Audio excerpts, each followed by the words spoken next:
Bonjour à tous, merci de vous asseoir. Nous allons commencer cette troisième session de l'après-midi.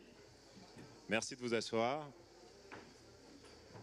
Donc, je suis Hippolyte Delbis, je suis ravi d'introduire cette session qui va être une session sur la démographie. Et même dans le titre de la session, on parle du choc démographique, alors même que les uns les autres pensent toujours que la démographie c'est quelque chose d'assez de long terme en fait. On considère que, premièrement, que c'est quelque chose de simple, vous voyez, parce que les mots de la démographie sont simples.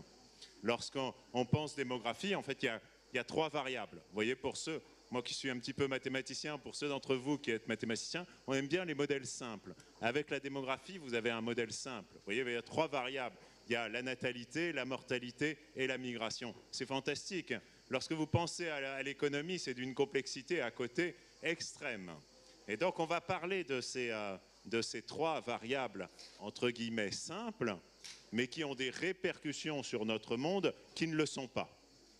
Les répercussions de la démographie sur l'économie ou la répercussion de la démographie sur la marche du monde, sur les transformations du monde, sont extrêmement complexes.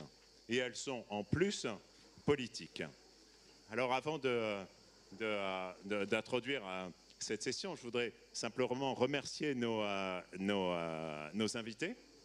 J'ai une personne, Fang Kai, qui est en ligne. Je ne sais pas si nous nous voyons actuellement. Le professeur Kai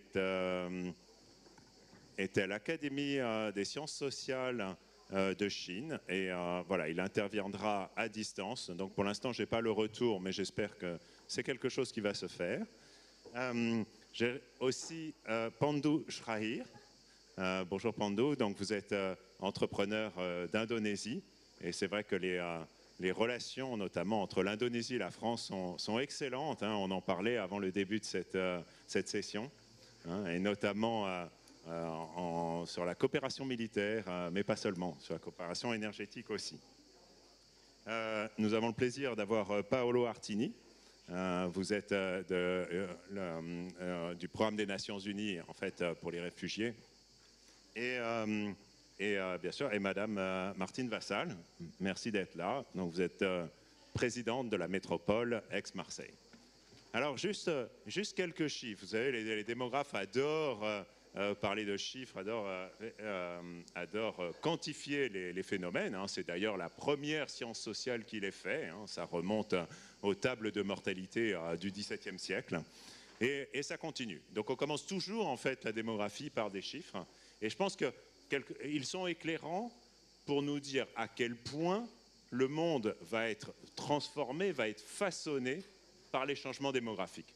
Si vous prenez par exemple la population des 18-64 ans, c'est-à-dire ceux qu'on appelle d'âge actif, vous voyez, 18-64 ans, et supposez qu'il y a 100 personnes dans le monde de cet âge-là, eh bien vous en avez 62 aujourd'hui en Asie, vous en avez 13 en Europe et en Amérique du Nord, et 12 en Afrique. Donc vous voyez cette répartition avec cette masse très importante de l'Asie, et c'est pour ça que nous sommes très contents d'avoir deux personnes du continent asiatique ce soir. Mais d'après les projections de l'ONU, qui fait des hypothèses sur la mortalité, sur la natalité, justement sur la migration aussi, eh bien cette répartition va complètement changer. D'ici la fin du siècle, selon l'ONU, vous voyez, l'Asie ne compterait plus que 42. On passe de 62 à 42. C'est une diminution du poids démographique considérable. L'Europe, l'Amérique du Nord passerait donc de 12-13 d'aujourd'hui à 10. Nous ne serions plus que 10% de la force de travail mondiale en Europe et en Amérique du Nord. Et l'Afrique passerait de 14, aujourd'hui, représente 14%, à 42%. Vous voyez, ce bouleversement n'est pas petit, c'est absolument majeur, et c'est un changement complet de la structure, en fait, de la répartition spéciale de la force de travail. Le deuxième point qui est important, c'est que les inégalités démographiques sont extrêmes. On parle toujours, et c'est heureux, on parle beaucoup d'inégalités économiques, d'inégalités éventuellement politiques, d'inégalités sociales, on oublie de parler des inégalités démographiques. Si vous prenez l'espérance de vie, l'espérance de vie d'une femme japonaise est de 88 ans. L'espérance de vie d'une femme somalienne est de 68 ans. Vous avez 20 années de différence. C'est absolument considérable. On sous-estime l'impact de cette inégalité fondamentale qui est, en fonction de mon lieu de naissance, je vais vivre plus ou moins longtemps. Bien sûr, il y a aussi des inégalités très fortes de fertilité. En Espagne, qui est un des pays pour lequel la fécondité est la plus faible, on atteint aujourd'hui 1,2 enfants par femme. On est sur des niveaux qui sont extrêmement bas. Alors qu'au Mali, on est presque à 6. Vous voyez, on est à 5,9 enfants par femme. Vous voyez ces différences et ces différences de vie qui sont... Alors que, je veux dire, vous prenez l'avion, vous avez pour 2 heures d'avion, mais vous êtes néanmoins avec des inégalités extrêmement fortes. Et l'autre dynamique, peut-être résultante de tout ça, c'est comment la structure des populations change au cours du temps. Vous savez que l'évolution de la population peut être mesurée avec 2 variables. La première est le solde naturel, qui est la différence en fait des naissances et des décès, et l'autre est le solde migratoire, qui est la différence des entrées et sorties de personnes sur le territoire.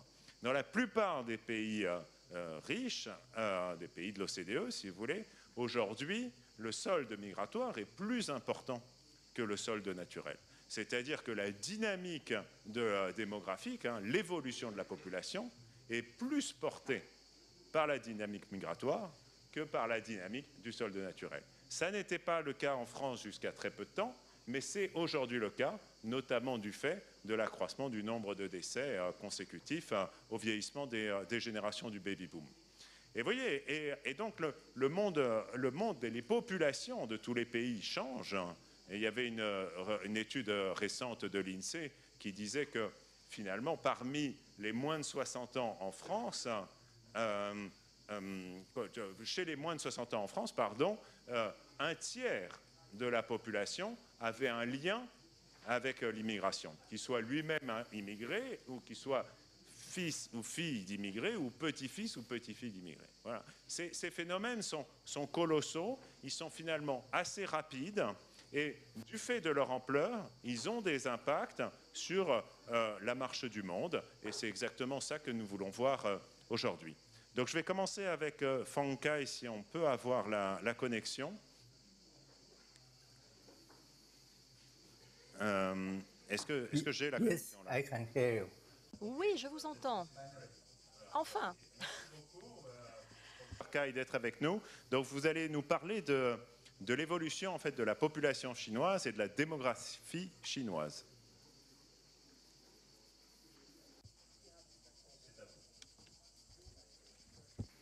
Thank you. Oui, merci. Bonjour. Bonjour à tous. Alors, tout ce thème de cette session, et d'après l'expérience chinoise, je vais évoquer quelques faits de transition démographique en Chine et leur impact sur la croissance démographique et également l'impact sur les politiques mises en œuvre en Chine. Mais tout d'abord, j'aimerais évoquer quelques faits concernant la population chinoise et l'impact de la croissance économique chinoise. Alors, il y a 2 points de bascule, en fait, dans la transition de la population chinoise. Le premier, c'était en 2010, et était caractérisé par un pic et après un déclin dans la population active. Donc, entre 15 et 59 ans. Donc, un déclin dans la population active. Deuxième point, et on laisse compte pour cette année, population totale de Chine va atteindre un pic et va entamer son déclin. Ça, c'est le premier fait et c'est 2 points de bascule. Fait numéro 2, le déclin de la population active a résulté en un ralentissement de la croissance économique, il y a une pénurie de main-d'œuvre, donc du capital humain, et donc une réallocation des ressources avec une croissance de la productivité qui est moindre. Tout cela a mené au déclin de la croissance potentielle du PIB, suivi d'un ralentissement de la croissance réelle au cours de la dernière décennie, donc après 2010. Facteur numéro 3, la croissance négative de la population que l'on anticipe va créer un choc pour l'économie. Tout d'abord, la population donc diminuant veut dire moins de consommateurs. Ensuite, les personnes plus âgées en Chine tendent à consommer moins. Ensuite, la croissance d'un PIB ralentit et donc moins de croissance des revenus entraîne un ralentissement de la croissance de la consommation. Et enfin, des différences de revenus plus marquées ont un impact sur la consommation également et la ralentissent. Voici les 3 facteurs que je voulais évoquer avec vous concernant la Chine. Pour ce qui est des politiques et de ce que cela induit donc pour les politiques mises en œuvre, il y a eu certaines politiques qui ont été donc initiées pour essayer de relever ces défis. Des systèmes de sécurité sociale pour la transformation de la croissance économique, des politiques en matière de natalité avec un relâchement de la politique de l'enfant unique qui était très stricte pour autoriser des couples qui sont tous les deux enfants uniques à avoir 3 enfants, puis autoriser les couples dont l'un est un enfant unique à avoir 2 enfants. Puis, finalement, permettre dans une 3e phase, on en est venu à autoriser tous les couples à avoir 3 enfants. Ceci étant dit, les familles chinoises ont jusqu'à présent répondu à ces changements pas avec autant d'enthousiasme qu'on l'espérait. La fertilité est à 1,3, donc 1,3 enfants par femme. Et l'année dernière, nous étions proches de 0.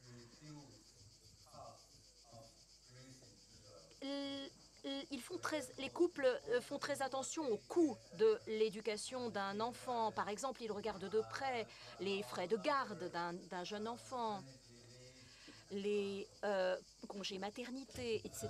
Tout cela est scruté de près. Pour ce qui est du soutien à une population plus âgée, il y a eu des changements sous plusieurs aspects.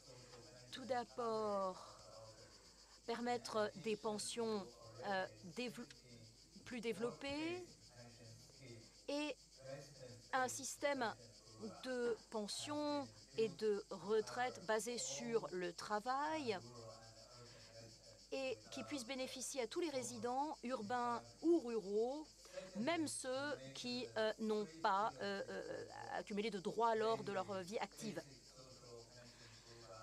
Également, sur la base d'unités, donc l'équivalent de nos trimestres, permettre de développer une couverture sociale par le biais de programmes pilotes qui sont possibles avec un différement des impôts sur le revenu et enfin une offre de services améliorée pour la population plus âgée avec des possibilités de formation, de reconversion, des programmes, plus de maisons de retraite et de centres communautaires. Et enfin, permettez-moi d'évoquer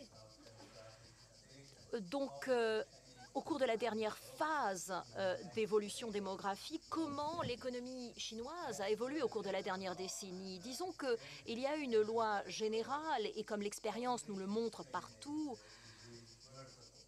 les populations sont en fait assez malléables et pour vraiment dynamiser la croissance et réaliser la croissance potentielle, il faut agir à la fois sur l'offre et sur la demande.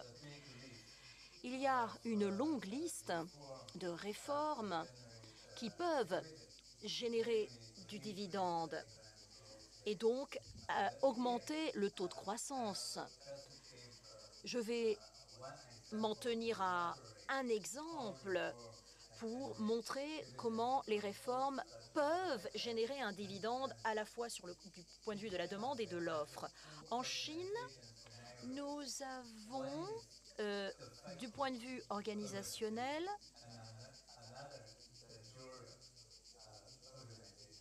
deux types d'urbanisation. Donc nous avons en fait des personnes qui vivent ou qui travaillent dans les villes mais qui n'ont pas de domicile officiel en Chine dans les zones urbaines. Ce sont des travailleurs temporaires, mais ce ne sont pas des résidents permanents. Et donc, ce qui rend difficile leur accès à des services de base. Nous appelons ça le système Wuhu. Et en révisant ce système, on peut s'attendre à générer des avantages significatifs qui peuvent venir soutenir la croissance économique. D'abord, plus de main-d'œuvre. Deux, un processus de réallocation des ressources qui peut permettre d'augmenter la productivité.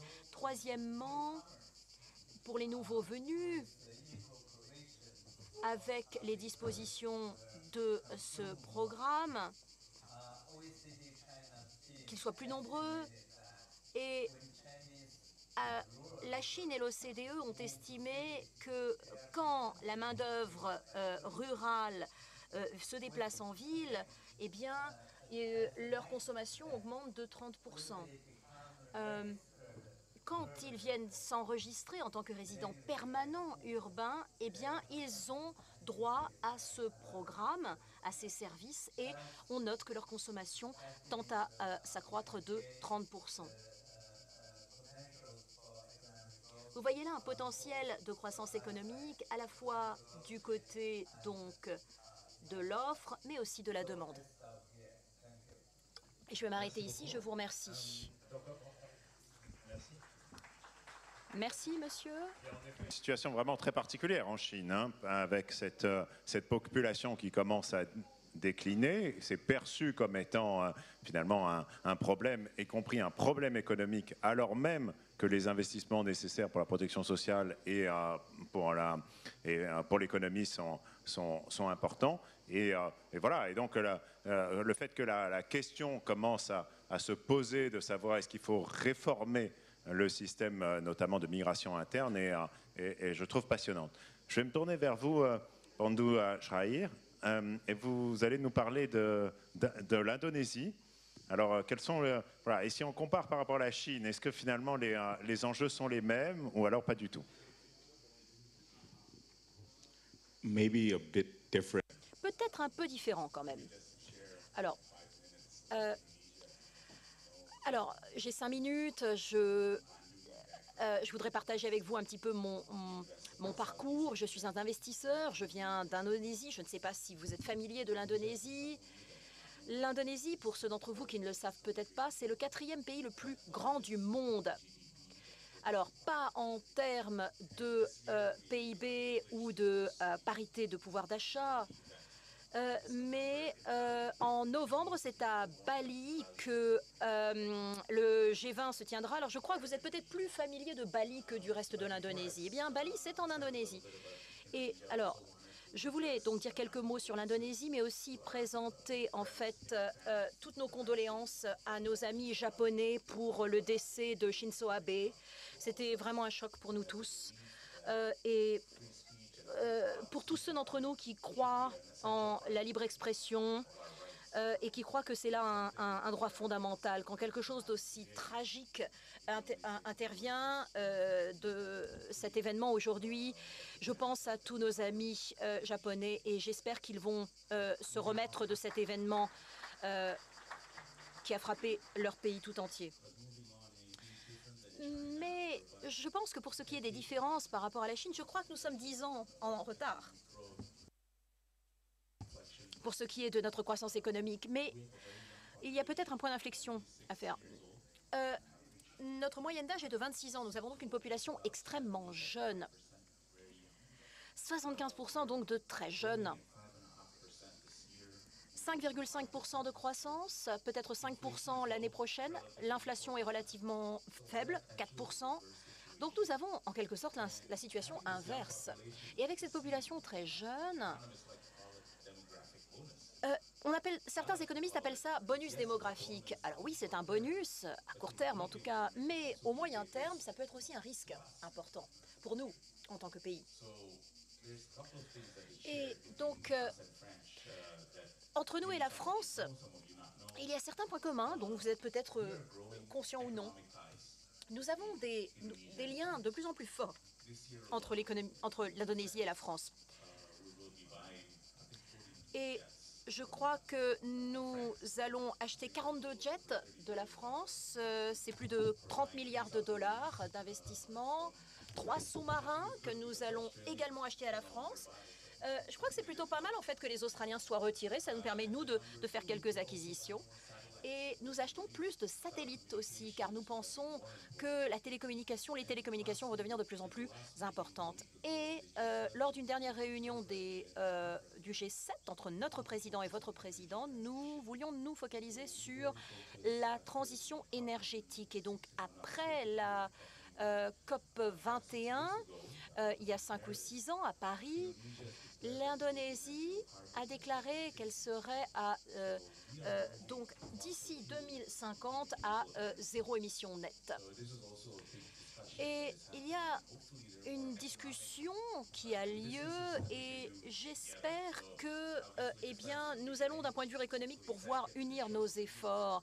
À court terme, à moyen terme, j'espère qu'il y aura plus d'investissements dans les énergies renouvelables. Et alors, il y a le nucléaire. Je sais que vous êtes eh bien, un pays très important du point de vue du nucléaire, mais ça va être l'hydroélectricité et le solaire qui vont être vraiment aussi des points d'attention pour nous. Et peut-être pour revenir sur la démographie, l'un des risques importants pour nous est lié à l'éducation, en particulier dans les sciences techniques et dans les STEM, donc sciences, technologies.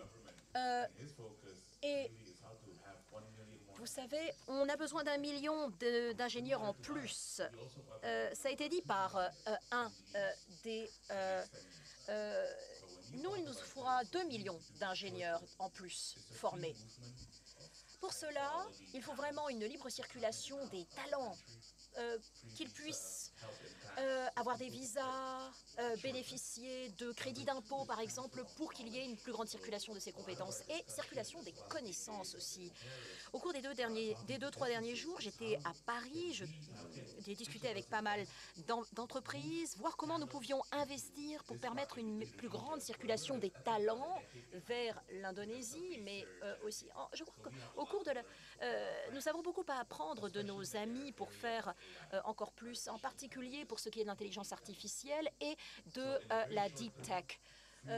Donc, libre circulation du capital humain.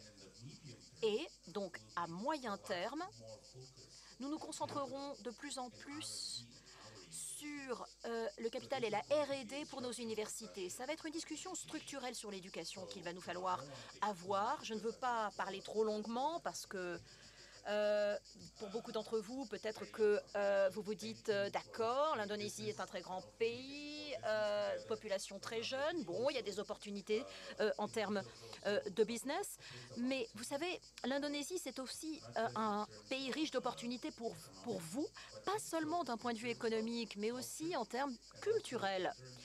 Et pour ce qui est de notre façon de faire un certain nombre de choses. Et je vais conclure mon propos liminaire en disant, vous savez, on n'est pas si différents les uns des autres entre la France et l'Indonésie. Nous croyons en des idées qui peuvent faire avancer le monde. Notre président Jokowi, nous avons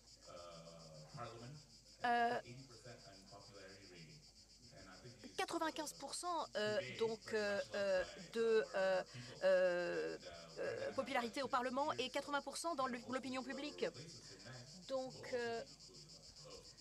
95% de sièges au Parlement, pardon, et 80% de taux de popularité. Et c'est si beau ici, je suis vraiment ravie d'être ici et je vous remercie pour votre hospitalité. Merci à vous, hein, merci d'être là. Et puis, vous savez qu'aux rencontres, bon, il y a beaucoup de jeunes, hein, justement, qui ont beaucoup de talent, gilets bleus, gilets blancs, etc., et qui ont beaucoup d'envie. Et je suis sûr que finalement, votre discours, parce que d'une certaine manière, vous venez nous prendre nos jeunes. Hein, vous avez beaucoup de jeunes, et puis d'une certaine manière, vous voudriez les recruter, et puis tant mieux. En fait, manifestement, c'est une très belle terre d'opportunités.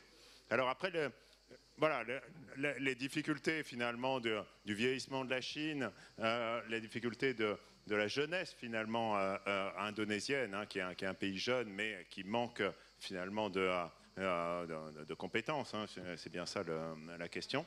Je vais me tourner vers Paolo Artini et on va parler d'une autre dimension de la démographie, hein, qui façonne le monde et qui est très présente, elle, pour le coup, dans les médias, sur la question des réfugiés et des mouvements de population dites de déplacement forcé. Merci beaucoup. Je vois le choc démographique bouleverse l'équilibre du monde. On peut dire aussi que le choc du monde bouleverse les vies des réfugiés et crée de grands mouvements de déplacés forcés. Donc je vais parler de cette troisième variable, la migration, mais pas vraiment, parce que je vais parler des déplacés de force, donc les personnes déracinées par la guerre, les conflits, la violence ou les persécutions. Et je voudrais commencer avec les chiffres pour donner un peu le contexte du problème. D'ailleurs, juste avant la journée mondiale des réfugiés, qui est le 20 juin, nous avons publié un rapport sur les tendances mondiales du déplacement forcé.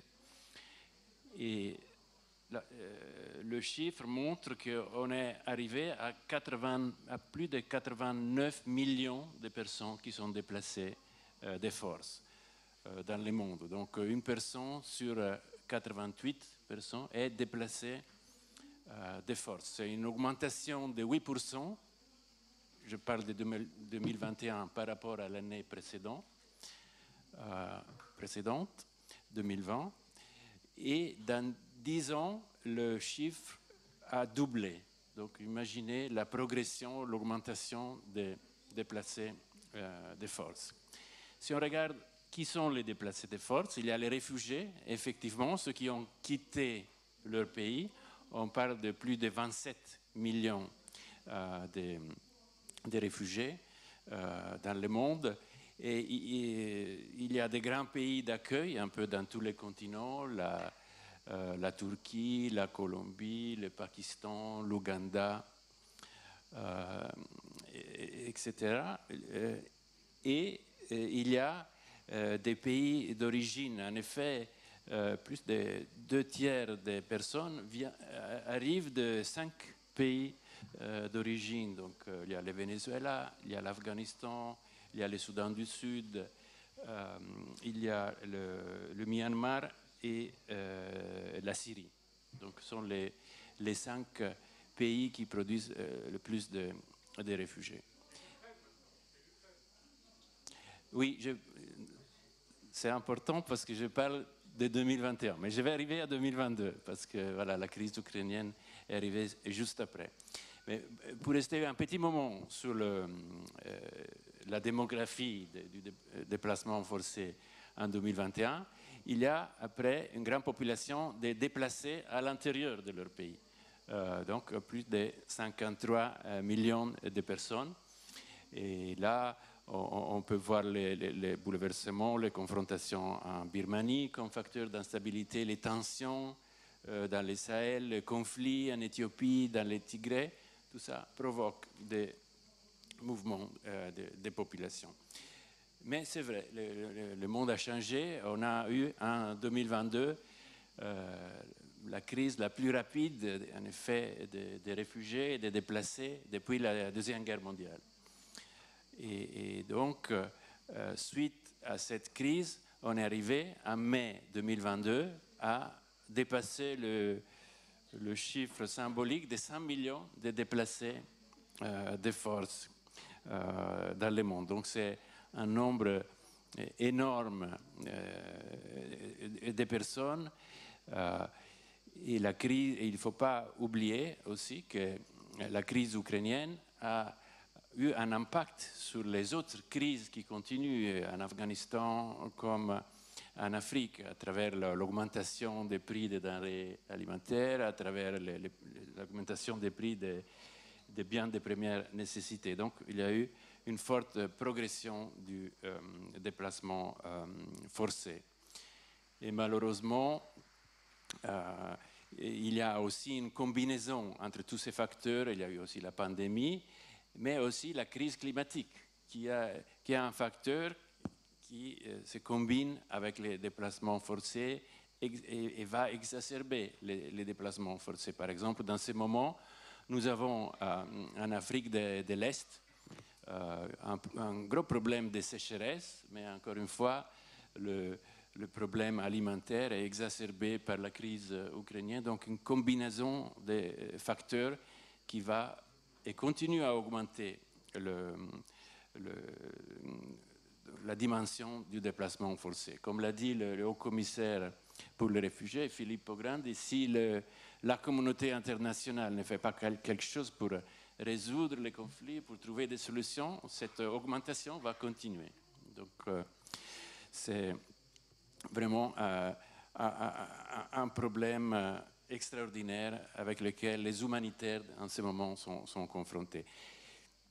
En attente de ces solutions pour résoudre les causes profondes des conflits, quels sont les instruments de gouvernance, on peut dire, des migrations et des problèmes des réfugiés? Je voudrais partir de la déclaration de New York de 2016, parce qu'après cette déclaration adoptée par l'Assemblée générale des Nations unies, il y a eu deux pactes mondiaux sur les réfugiés et aussi sur les migrations.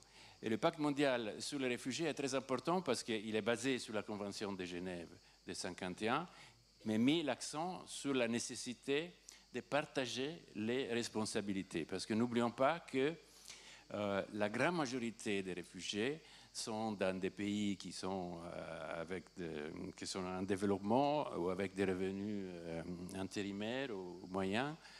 Et la plupart des réfugiés sont dans des pays qui sont voisins aux situations de crise. Donc, il faut vraiment partager la responsabilité, aider financièrement, mais il n'y a pas seulement le soutien financier qui est important. On peut, par exemple, partager la responsabilité à travers le renforcement des voies légales. Les voies légales, je fais un exemple, la réinstallation, c'est le transfert des réfugiés d'un pays de premier asile, qui souvent est sous pression parce qu'il a accueilli beaucoup de réfugiés, à un pays tiers. Récemment, le HCR, donc l'Agence des Nations Unies pour les réfugiés, a estimé les besoins de réinstallation dans le monde pour 2023 et a dit qu'il y a 2 millions de réfugiés les plus vulnérables des vulnérables qui devraient être réinstallés. Et là encore, avec une augmentation de 36% en 2023, sont nos projections par rapport à cette année. Donc, des besoins vraiment en augmentation. Après, il y a aussi des voies légales qu'on appelle complémentaires. Par exemple, la mobilité du travail, qui s'applique aux migrants, mais aussi aux réfugiés. Le parrainage privé, par exemple, des pays comme le Canada utilisent beaucoup ces moyens. Les couloirs humanitaires, la France les utilise. Les couloirs universitaires aussi. la possibilité pour les étudiants qui sont dans les pays de premier asile de venir, par exemple en France, pour continuer leurs études au niveau supérieur avec accès à des masters, sont des voies complémentaires qui expriment aussi la solidarité.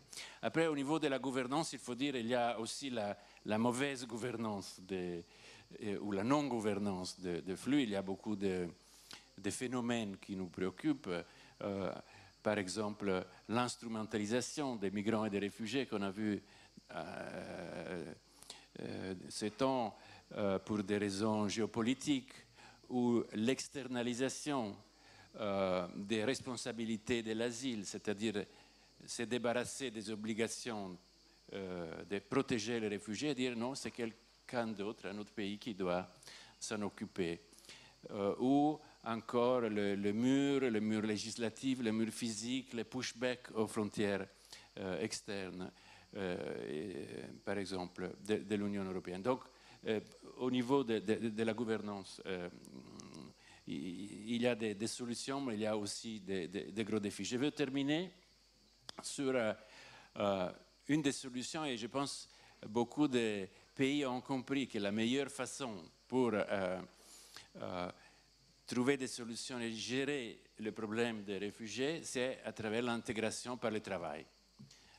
Donc, l'accès à l'emploi, c'est un engagement qui concerne tout le monde, et on a vu le secteur privé vraiment comprendre l'importance de donner accès à l'emploi rapidement aux réfugiés, ce qui augmente l'efficacité des entreprises, apporte de la diversité, de la fidélité, et donc c'est très important, et c'est aussi un objectif du pacte mondial sur les réfugiés, de renforcer l'autonomie des réfugiés. Donc, dans mon introduction, je voulais insister sur ces deux points, le partage des responsabilités de façon solidaire au niveau global, mais aussi l'importance de libérer tout le potentiel des réfugiés pour contribuer positivement à la communauté d'accueil. Merci beaucoup. On voit bien comment finalement sont intrinsèquement liées en fait, les questions à la fois démographiques, politiques avec les réfugiés, et aussi les questions d'économie via l'intégration par le travail. On va peut-être passer maintenant avec Martine Vassal sur une perspective peut-être plus locale, voir comment est-ce que typiquement ou la région qui est au cœur hein, d'un écosystème où il y a des différences démographiques très, très fortes. Hein. Si on pense des deux côtés de la Méditerranée, vous avez des dynamiques démographiques complètement incroyablement différentes. Et comment est-ce qu'une région peut tirer parti éventuellement de cet état de fait? Alors, je crois que déjà la réponse à votre question, le choc démographique va-t-il bouleverser l'équilibre du monde? Je vais dire oui si on ne fait rien. Parce qu'aujourd'hui, nous sommes confrontés de plus en plus à de nombreuses crises, que ce soit des crises sociales, que ce soit des crises sanitaires, que ce soit des crises climatiques. Et donc, si nous ne faisons rien, demain, ce sera la disparition de ce qu'on appelle nos vieux continents, au profit peut-être d'autres. Ou alors, des personnes viendront nous imposer leur mode de vie. Donc, il est fondamental que nous puissions, nous aussi, agir en tant qu'institution pour permettre à ce que, à la fois, les choses se passent le mieux possible. Aujourd'hui, nous faisons un constat, c'est que dans notre territoire, mais également en France, la population est vieillissante. Nous vieillissons, tant mieux, de plus en plus longtemps, mais de mieux en mieux, parce que nous sommes aidés pour cela. Mais derrière, la masse de personnes qui travaillent, effectivement, est en diminution. Alors nous, sur notre territoire, c'est un petit légèrement différent, parce que nous avons la chance, sur le département des Bouches-du-Rhône, d'avoir une population jeune. Par différentes, peut-être, vagues de migration qui sont venues. Nous avons également la chance d'avoir un positionnement géostratégique qui nous permet d'avoir sur le placement méditerranéen des liens, notamment avec le continent africain, qui nous permettent aussi de pouvoir préparer les choses et pouvoir travailler avec le continent africain. Et aujourd'hui, nous sommes tous et toutes vraiment nous sommes mobilisés sur cela parce que nous pensons que si demain, en plus de tous les chocs, le choc climatique va augmenter les problématiques, c'est-à-dire que plus en plus de personnes partiront de leur pays pour essayer d'aller dans des endroits où il y a de l'eau, où on peut manger et où on peut vivre normalement. Et je ne parle même pas de travailler, je parle de survivre. Donc c'est la raison pour laquelle les liens que nous avons établis, les liens culturels que nous avons établis depuis de très nombreuses années, je pense, comme je le disais, de par nos origines, parce que nous sommes ici sur ce territoire beaucoup d'enfants d'immigrés. Nous très peu, enfin une petite partie aussi sont nés ici. Nous avons sur la place de Marseille 70 places consulaires, donc cela prouve l'étendue du nombre de personnes d'origines différentes, et nous avons plus de 37 nationalités qui sont représentées sur notre territoire. Donc on est un véritable melting pot, et ce melting pot, c'est culturel chez nous. Donc les liens, nous les avons, et nous avons aussi le rôle en tant que métropole de pouvoir faire cette passerelle avec l'Afrique pour aussi aider l'Afrique. Parce que, bon, on est un peu loin, on est très loin de la Chine et on est un peu loin de l'Indonésie, mais on est très proche du continent africain. Et étant très proche du continent africain, nous avons aussi le devoir d'aider le continent africain à pouvoir se développer. Et nous avions un sommet qui était intéressant, Europe-Afrique, en mars dernier, qui se tenait chez nous, et où l'ancienne première ministre du Sénégal, Aminata Touré, nous expliquait qu'elle souhaite que nos artisans, nos commerçants, nos médecins aillent en Afrique pour expliquer aux populations africaines ce qu'il faut faire pour développer leur pays. Et donc c'est ça qui est important, c'est de pouvoir justement avoir ce lien et permettre aussi à nos jeunes populations, à nos entreprises, d'avoir un marché beaucoup plus large. Et lorsque on tend la main au continent africain, on tend la main à l'avenir. Et on tend également la main à la jeunesse.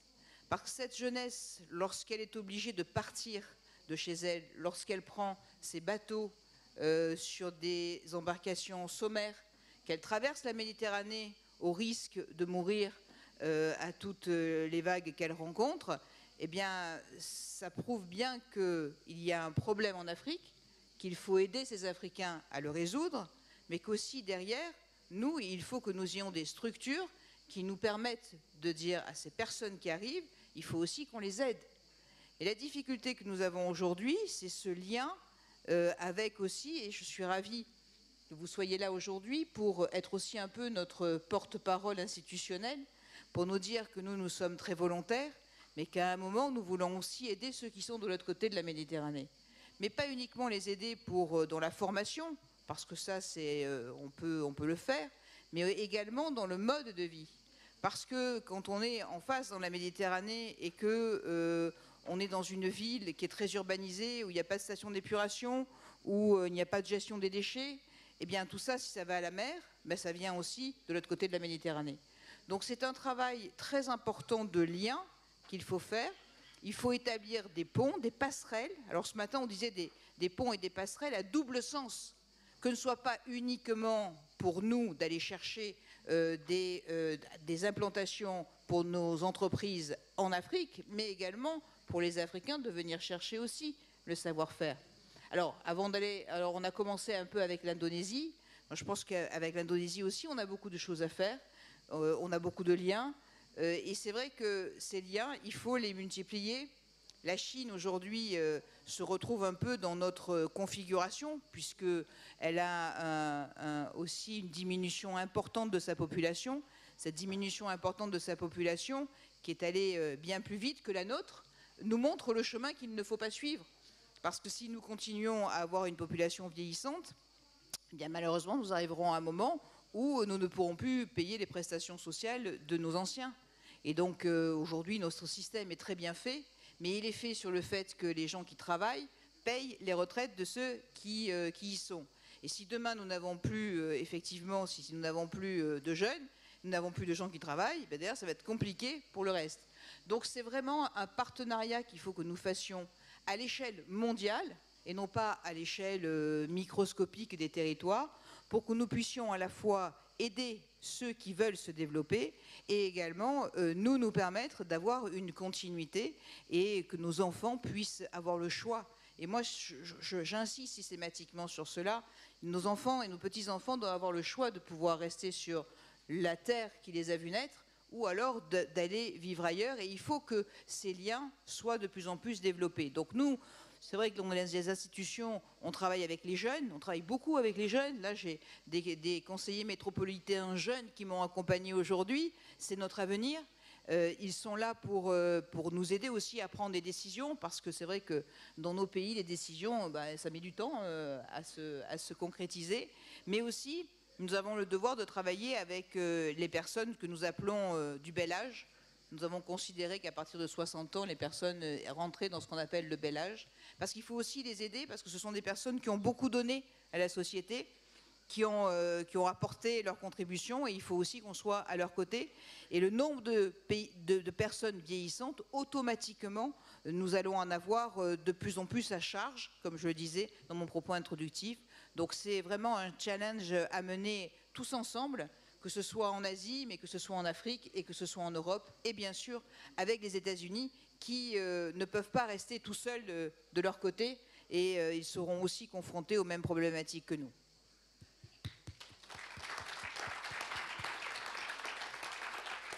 Merci beaucoup. Donc, il nous reste un peu de temps pour éventuellement pour rendre des questions. Donc, vous pouvez lever la main et voilà, et on va vous apporter un micro. Il y a une première question qui a été posée par Jean Wang sur le chat. Hein. Et alors, j'hésite à la transmettre. Hein, je le fais parce que bon, voilà, il a été le premier à la poser. Il dit quel est le bon équilibre? En fait. Et c'est vrai que lorsque... ouais, c'est dur, hein, personne, je ne sais pas qui va avoir à la répondre, mais c'est vrai que lorsqu'on parle de démographie, on a l'impression que en fait, ça ne va jamais. Que soit il y a une explosion démographique, soit il y a un vieillissement, soit il y a trop d'immigrés, etc. Et donc, comment est-ce que... Et je trouve que finalement, les discussions dans le panel, ici, ont été assez mesurées, elles sont assez réalistes, assez pragmatiques. Elle dit que finalement, on peut gérer ça. Et donc, comment est-ce qu'on vit avec cette déconnexion entre des perceptions qui sont systématiquement dramatisées et une gestion publique ou privée des différentes questions? Donc, on va prendre d'autres questions et puis comme ça, je vous laisserai les uns les autres à répondre aux différentes questions parce qu'on n'a pas un temps fou. Jeune homme. Merci à vous pour cette conférence très intéressante. Je vais me dépêcher.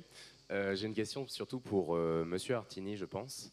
En ce qui concerne donc ce qu'on appelle une crise migratoire et qui ne fait que s'empirer au fil du temps, d'après les chiffres que vous venez de nous donner, quel est le pouvoir des institutions sur cette crise migratoire? Quel est le pouvoir des Nations Unies? Quel est le pouvoir de l'Union européenne? Quel est le pouvoir de tous ces groupes de pays sur la souveraineté nationale? Est-ce que c'est seulement un pays qui peut décider de comment il va gérer un groupe de migrants? Est-ce qu'il y a une institution qui permet de réguler ces crises migratoires et de gérer en profondeur le problème? Merci. Je continue à prendre des questions. Il y a monsieur devant qui voulait poser une question. Moi, allez-y, monsieur. J'ai juste une question. Est-ce que le bon équilibre en ce qui concerne la démographie n'est pas trouvé en s'adressant d'abord aux femmes? Parce que, en fait, j'ai lu, mais donc je voudrais votre opinion, que si on travaille sur l'éducation des femmes, elles ont tendance à avoir moins d'enfants, et deux, si elles sont éduquées, elles travaillent, donc ça participe à la croissance. Et donc, du coup, obtenir un bon équilibre entre trop de démographie ou pas assez, et puis aussi une bonne croissance économique. Merci beaucoup. Monsieur? Voilà. Alors, j'ai une question assez complexe qui peut-être déborde ce cadre. J'espère qu'elle sera retenue. Enfin, j'espère. Est-ce que, cher monsieur, est-ce qu'on a pu faire des études théoriques et pour prévenir des portions de territoire du monde où il y a une densité démographique, une surface agricole très restreinte comme en Inde? Il y avait un atlas de Sciences Po qui a fait ça. Et il faut ajouter un critère disponibilité en eau pour prévoir justement des migrations éventuelles et des préventions. Alors évidemment, ça ne va pas se faire du jour au lendemain, mais voilà un thème de recherche à la fois pour le cercle et les jeunes qui sont ici. Vous voyez, je vous encourage à ça, parce que j'ai vu, par exemple, à l'Atlas, l'Inde, c'est le pays qui a la surface agricole utile la plus petite du monde.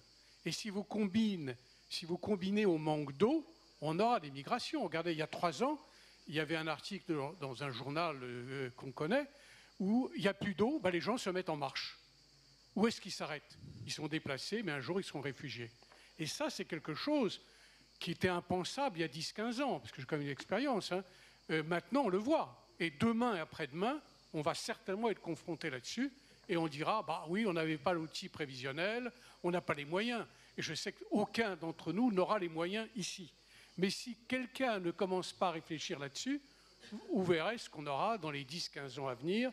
Ça sera des réfugiés climatiques ou autres. Voilà une petite préoccupation. Je vous interromps parce qu'on a vraiment très peu de temps. J'aimerais que chaque intervenant dise peut-être un mot en fonction de ce qui avait été dit. Professeur Kai, vous voulez peut-être commencer et dire un mot?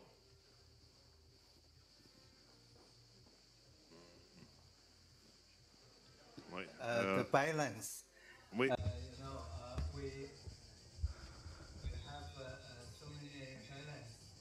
On a tellement d'équilibres à trouver. Et ces équilibres sont source de défis. Ça touche aussi bien la société que les décideurs politiques. Comme je l'ai dit auparavant, le problème principal qui touche l'équilibre en Chine, c'est l'équilibre entre l'offre, le potentiel de croissance de l'offre et la demande. Et la nécessité de soutenir cela pour obtenir une croissance économique dynamique.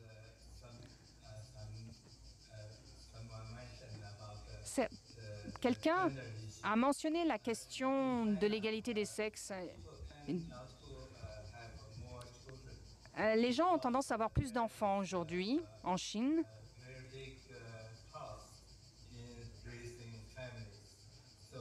Parce que même si et pourtant ça coûte beaucoup, ça coûte très cher pour éduquer les gens, pour avoir des enfants en famille. Et donc il faut développer à la fois la société, mais aussi changer le modèle familial.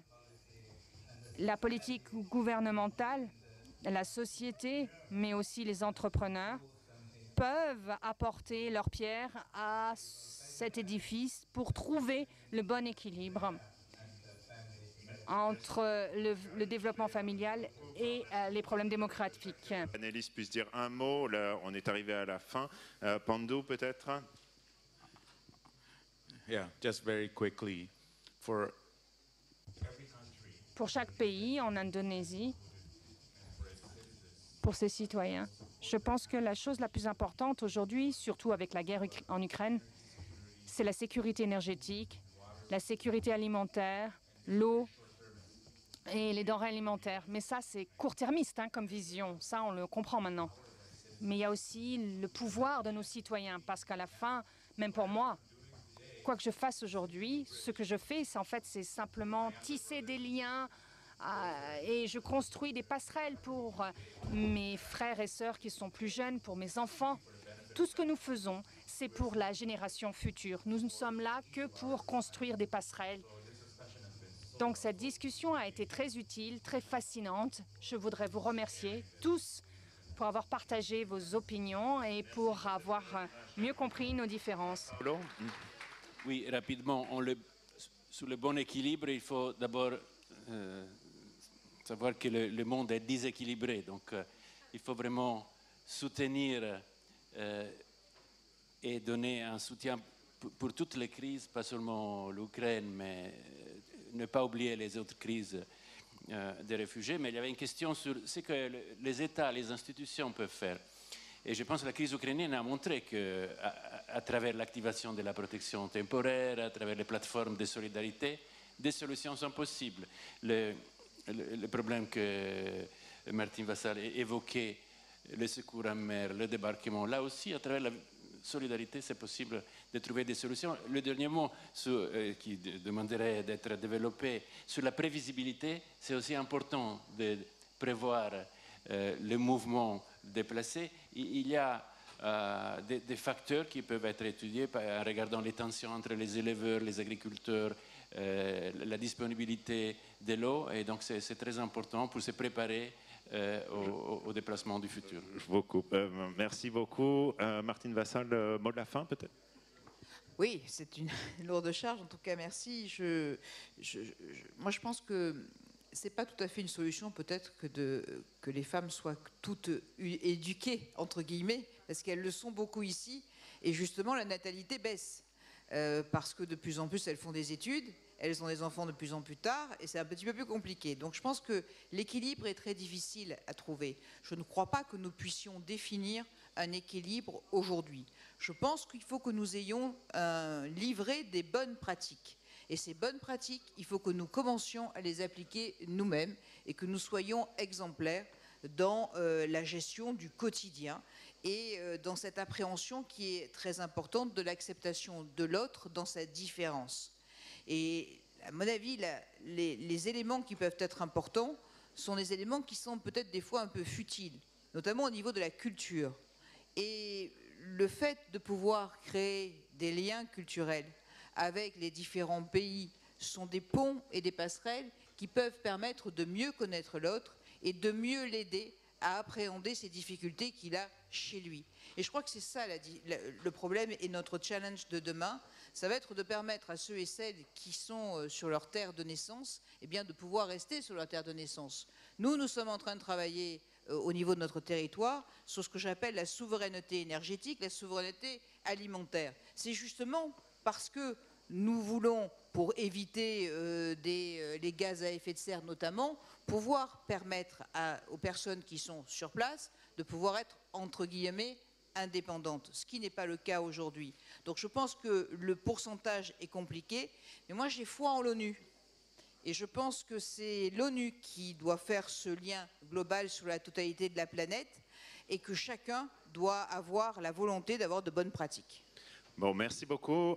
On a dépassé le temps, je m'excuse. Les débats sont passionnants. On n'a pas répondu à toutes les questions, à toutes celles que vous vouliez poser. Profitons des rencontres pour continuer à se voir. Les panélistes sont là.